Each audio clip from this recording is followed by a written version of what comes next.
We're going to go through the 7 steps to the job search, and this is the first step. As you're thinking about jobs that you might do in the future, we're going to think about your strengths and capitalizing on what comes natural and what is just a little bit easier for you to do. Studies have shown that people who focus on using their strengths are 3 times as likely to report an excellent quality of life, and they are 6 times as likely to be engaged in their jobs. Gifts. My challenge to you and to me is to pray to know the gifts we have been given, to know how to develop them, and to recognize the opportunities to serve others that God provides us.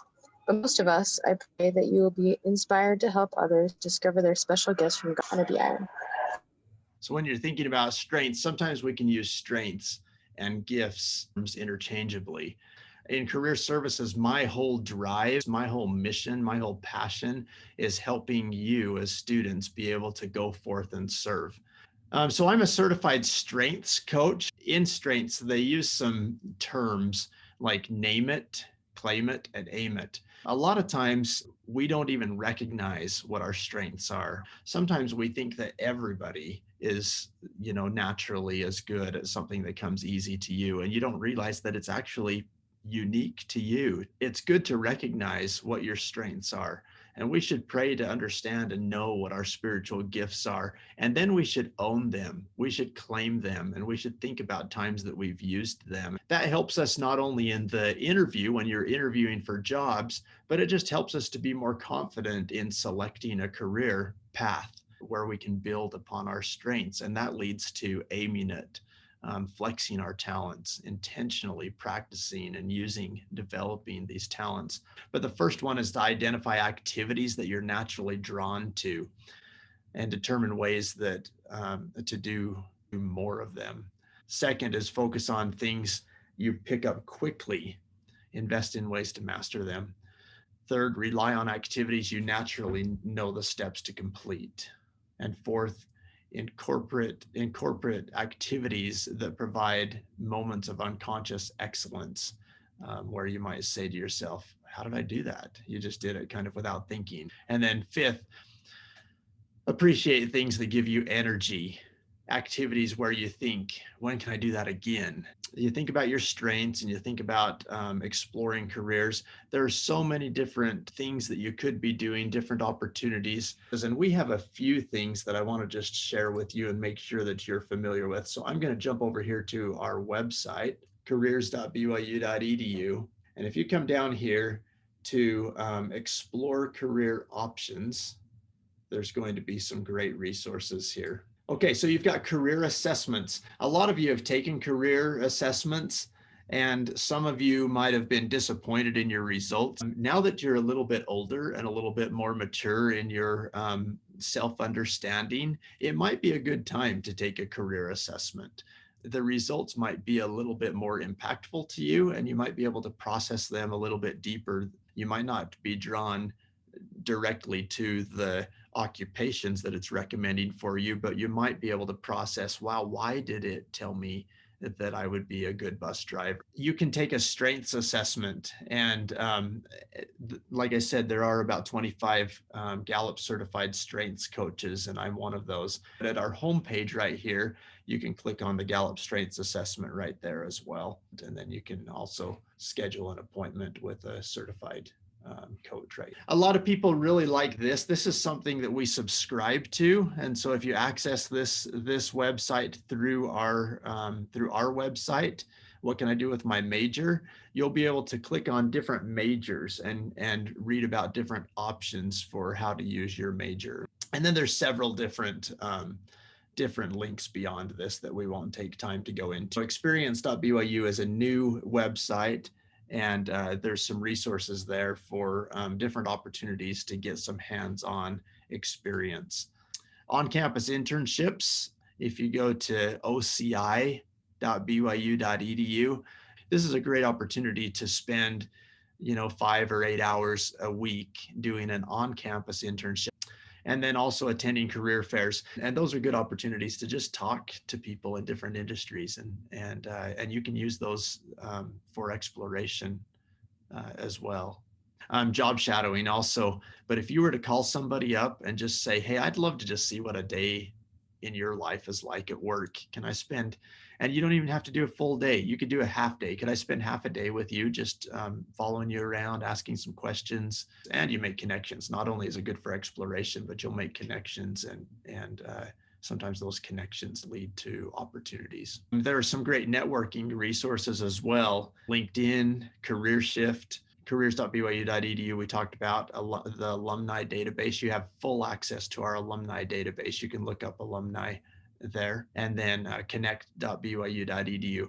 I want to talk specifically about these two, LinkedIn and BYU Connect. So LinkedIn is more useful the more people you're connected to. One thing that I really like to do is I like to use BYU's alumni page. So if you were to go up here to the top and search for Brigham Young University, it would bring you to BYU's page. And then just remember to click on alumni.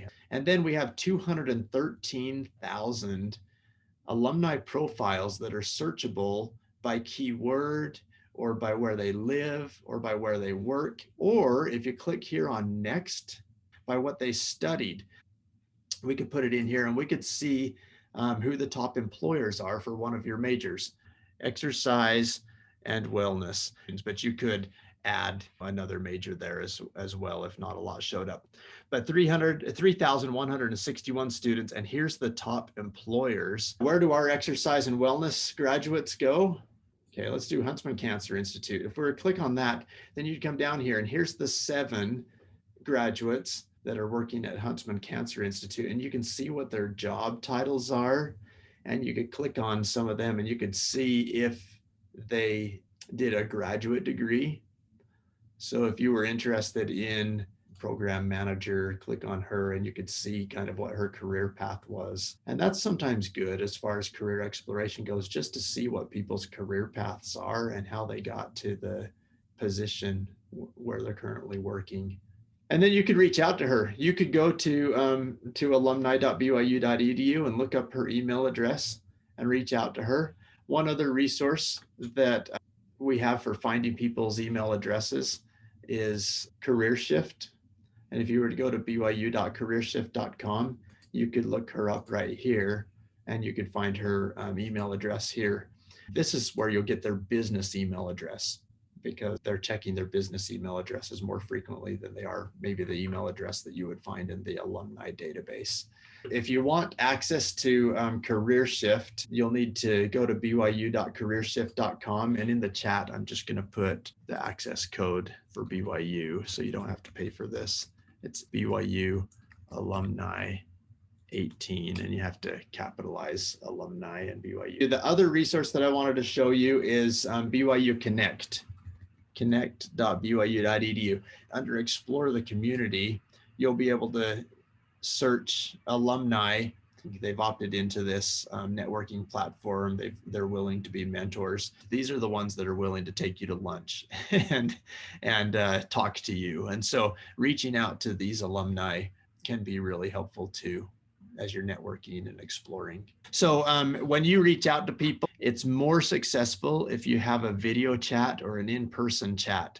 You might reach out to them through email, but I would request that you either come visit them in person or ask them if you can do a video chat and pick their brain. And then they get to know you a little bit. They can see your face and you get to know them a little bit, and the connection is just a little bit stronger.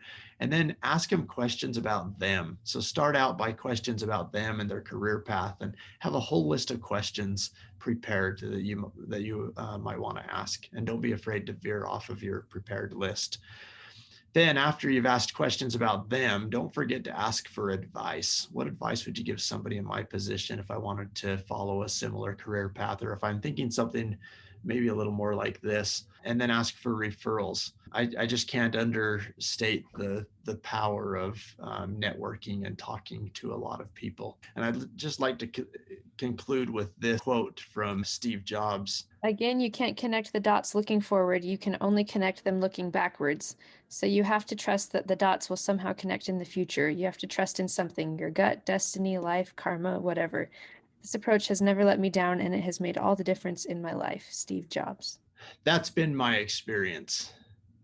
It's in retrospect that you'll look back and you'll see that the Lord has directed your path. And if I were to tell you about my career path, I didn't, even though I did all the prerequisites and I worked for a physical therapist for a time, even, um, I ended up choosing a different passion.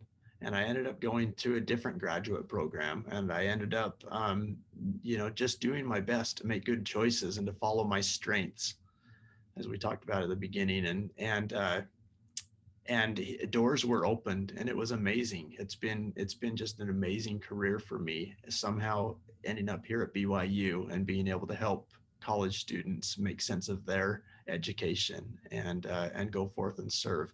It's been an amazing experience, and I promise that you will have those same experiences as you keep moving your feet and keep moving forward.